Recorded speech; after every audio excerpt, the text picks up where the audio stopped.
Today we're going to start our segment on statutory research. Frequently, the best way to begin researching a problem involving a statute of the Constitution is to go directly to the statute itself. We're going to talk about doing statutory research in annotated codes. We're also going to talk about looking at how a bill becomes a law and the beginnings of legislative history. Welcome back to our session on legal research. Today we're going to talk about statutory research, and we're going to touch on a little bit of legislative history. So what do I say when I mean a statute? A statute is nothing more than written law enacted by the legislature. You have federal and state statutes. Local statutes from the city or the county are referred to as ordinances. In order to really understand statutes, we have to look back at the legislative process. So basically, a bill is introduced. It should be passed by both houses of Congress, signed by the president, and then it will, once signed, turn into a slip law. That slip law is then turned into a session law or public law, and then it's codified. All of these different steps are important when it comes to researching statutes. Now, one of the best and most effective ways I have found to really break down the bill becomes a law comes from a very old cartoon called Schoolhouse Rock. So indulge me for just a moment as we play this quick clip, because it is surprisingly very accurate regarding the process. And still running strong, I'm just a bill.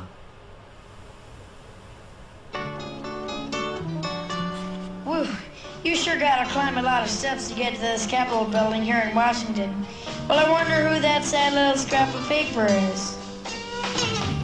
I'm just a bill, yes, I'm only a bill, and I'm sitting here on Capitol Hill. Well, it's a long, long journey to the capital city. It's a long, long wait while I'm sitting in committee, but I know I'll be a law someday. At least I hope and pray that I will, but today I am still just a bill.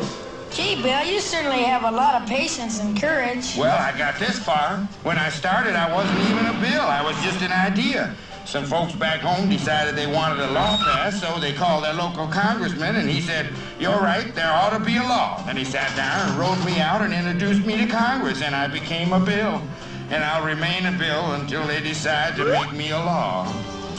I'm just a bill, yes, I'm only a bill, and I got as far as Capitol Hill.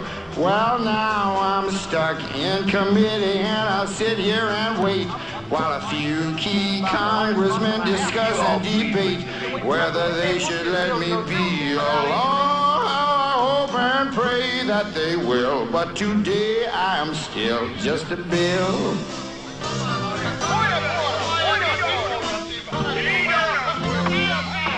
Listen to those congressmen arguing. Is all that discussion and debate about you? Yeah, I'm one of the lucky ones. Most bills never even get this far. I hope they decide to report on me favorably, otherwise I may die. Die? Yeah, die in committee. Oh, but it looks like I'm going to live. Now I go to the House of Representatives and they vote on me. If they vote yes, what happens? Then I go to the Senate and the whole thing starts all over again. Oh, no. Oh, yes. I'm just a bill, yes, I'm only a bill, and if they vote for me on Capitol Hill, well then I'm off to the White House where I'll wait in a line with a lot of other bills for the president to sign, and if he signs me then I'll be a law. I hope and pray that he will, but today I am still just a bill. You mean even if the whole Congress says you should be a law, the president can still say no? Yes, that's called a veto. If the president vetoes me, I have to go back to Congress and they vote on me again, and by that time you're so By old. that time, it's very unlikely that you become a law. It's not easy to become a law, is it? No, but how I hope and pray that I will, but today I am still just a bill. He signed your bill, now you're a law. Oh, yes! And now, the most popular Schoolhouse Rock song of all time. What? Conjunction Junction.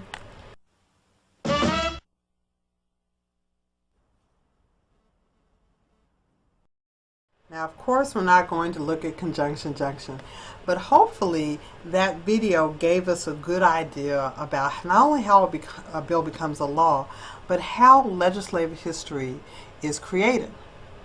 When the cartoon talked about the bill being stuck in committee and congressmen debating and the veto process, all of that impacts legislative history. Now, the state legislative process is modeled after the federal one. Most have 2 houses, except Nebraska. It only has 1. The non-musical version of the legislative process is as follows. A bill will pass Congress or state legislature. The president or governor will sign the bill. And then that bill, usually called a slip law, will be published as a session law or public law. It will then become a code. In order to go through the codification process, the original bill may relate to a lot of different subject matters. When it's published as a session law or public law, it's still going to be published intact, just the way it was originally signed. But during the codification process, when it's actually published in the statutory code, that original bill is going to be chopped up in its relevant topics, and each topic is going to go in its prospective place. So the law is never going to be the same whole law that it was when it was initially signed. This is important when we start looking at legislative history and we start looking at how to find these statutes. A brand new law will be given a public law number. Usually it will be something like 104 PL 320. It then becomes a session law. Session laws tend to be arranged chronologically. Federal statutes can be located in the statute book. Laws will then be reorganized by subject and placed within a code. The whole goal of the codification process is to bring all laws on the same topic together. They're going to be codified by subject, not by date. Now, statutes are divided into titles or topical areas. They're then further divided into sections. Most will have a definitional statement.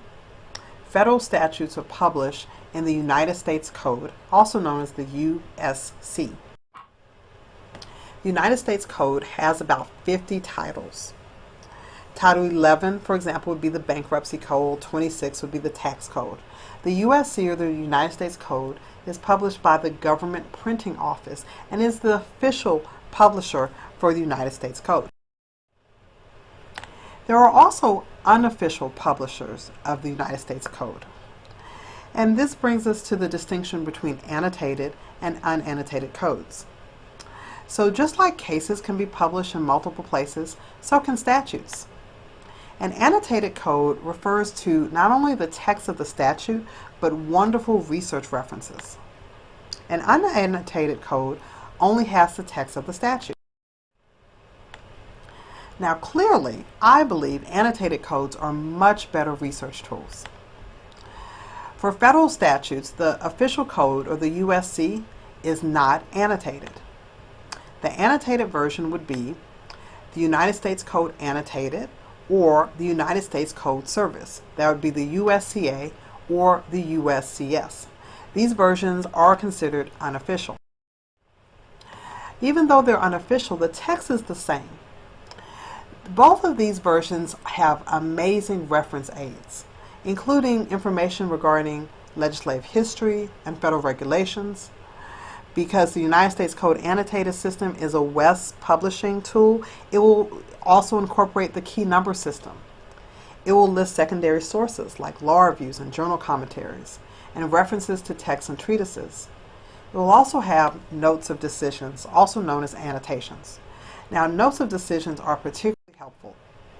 Notes of decisions are particularly helpful because it will basically summarize every single case that is dealt with that particular statute and that particular subtopic.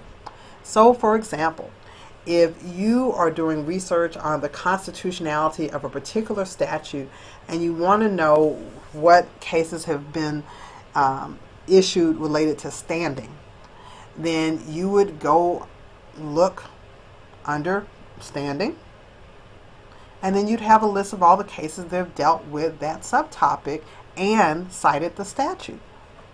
Very, very helpful resource tool. In fact, if I were to give you a constitutional law issue, it would be very wise for you to just go to the Constitution itself. The Constitution is found at the very beginning of the United States Code or the annotated counterparts of the United States Code Annotated or United States Code Service.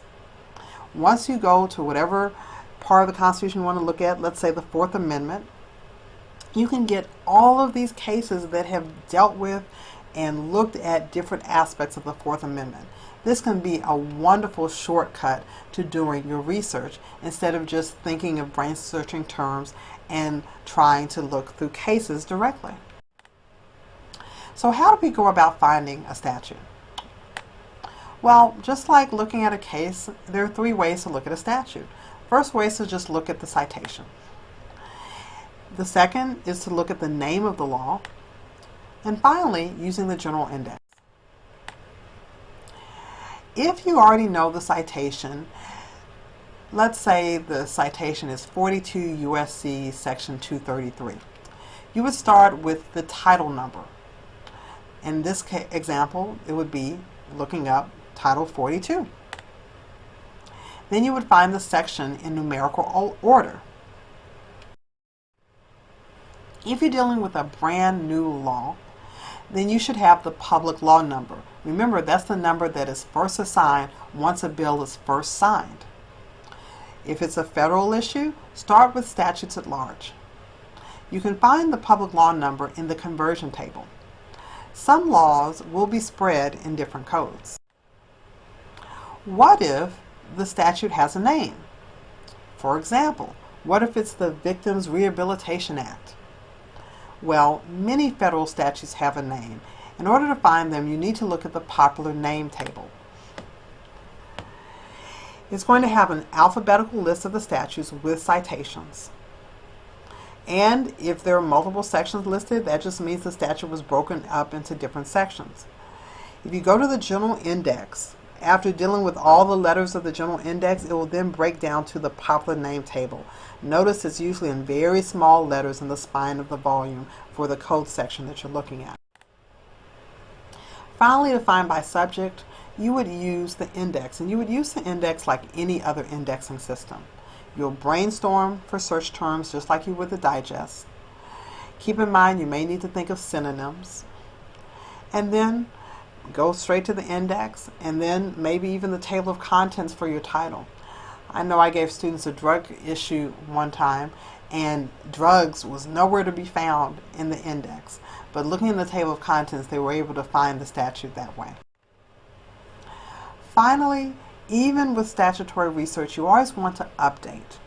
Check the supplement, pocket part, any pamphlets. Don't forget to shepherdize.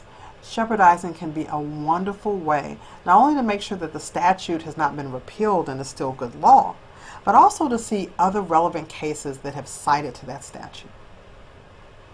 That's all we're going to talk about today. I'm looking forward to seeing you in class.